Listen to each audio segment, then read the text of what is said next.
Funny title, let's get into it. So when I was younger, my parents actually used to bribe me to play a specific board game.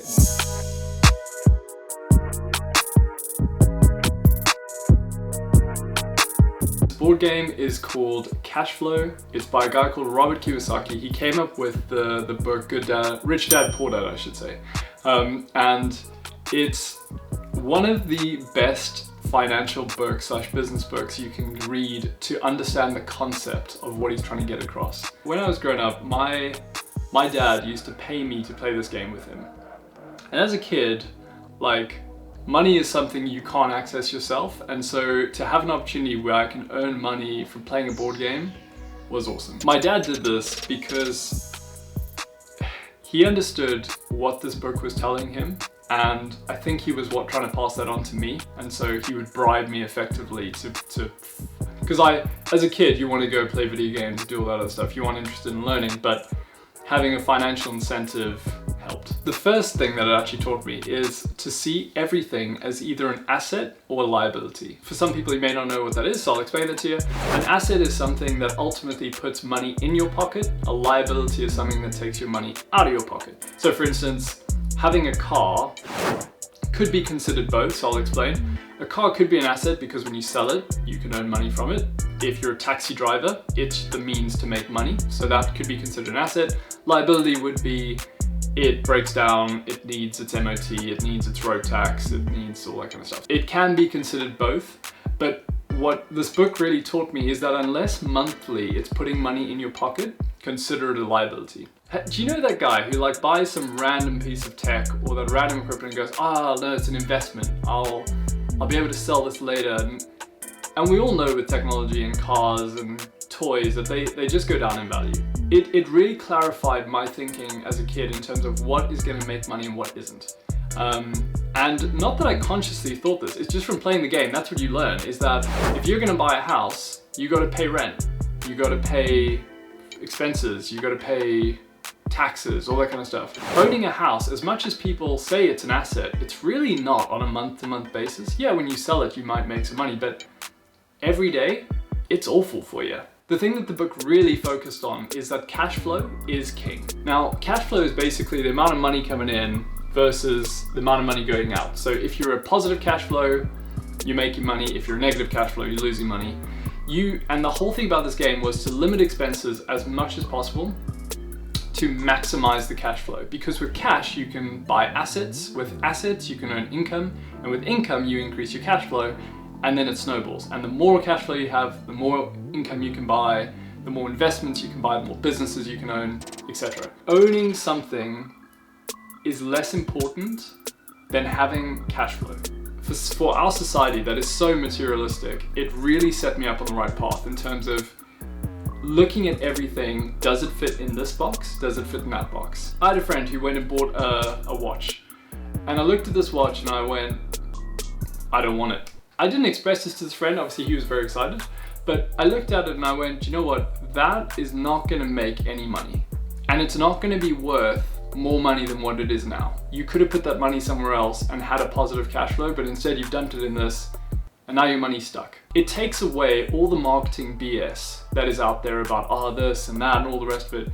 You look at something and go, is it an asset? Is it a liability? Does it put money in my account every month? Does it take money out of my account every month? It gets rid of all the marketing nonsense. Like, I had 2 Fiestas in my life, and I bought one, went out and bought another one when I moved. They're great cars.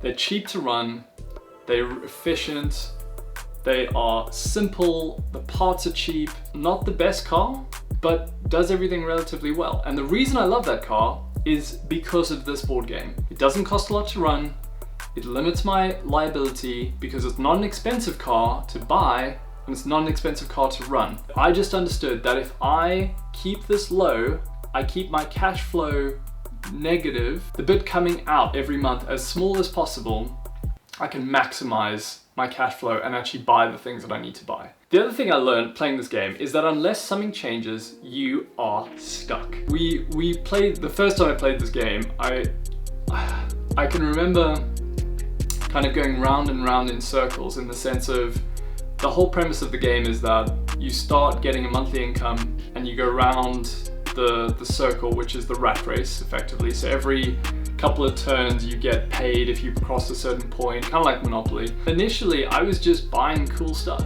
Like I had the option in this game to buy, I don't know, like a new PlayStation or a skateboard or whatever it was. And I was like, yeah, sick, buy that, buy that. What I quickly learned is like, I just kept going around that circle. When I understood that the only way to escape the rat race is to change something, man, the light bulb went on for me. All of a sudden I was like, right, so I can buy that business, or I can start a lawn mowing service, or I can, do whatever. That pays for my expenses enough that I don't have to do this day in, day out. I can pay someone to do it. I've escaped the rat race. That was a light bulb moment for me. And it's a case of, when I look at a lot of my friends, they're still stuck in the mindset of like, I want to buy the nice things and I want to buy this, and don't get me wrong, like it's great, but if you only do that, you're stuck, and you're stuck indefinitely. The last thing I learned from this game, and this is my kid brain that I'm now looking at it from an adult, so this is probably not the way it translated to me then, but risk and opportunity are really separate. If you think about it, with every opportunity, there is usually risk. If I'm going to take the risk of not having to work a 9 to 5 for the rest of my life, it's probably going to be risk. It kind of lessens the blow when you're looking at risk and kind of looking at options. And I would really encourage you to play the risk game. Take a chance, do something different. Unless something changes, you're stuck. Honestly, it's amazing to me how many adults, and myself would have been just the same, that unless we're shown differently, we kind of get sucked into this hole of spending everything we earn, maxing out credit cards, just consuming things, and using our active income to buy things rather than our passive income to buy things. You should use your active income to buy assets that produce passive income. So buy a rental property that produces £300 a month, use the £300 a month profit to save up to buy the boat. That would be much better because you're not getting rid of cash flow. You're using that cash flow effectively to buy assets and increasing your cash flow, not decreasing it or keeping it stagnant. That's my rant on what I learned as a kid being bribed. If you enjoy these videos, give them a share, show your friends.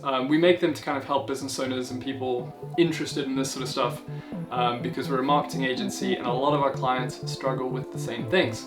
So, hope you enjoyed it. Yeah, thanks so much guys, and we'll see you in the next one.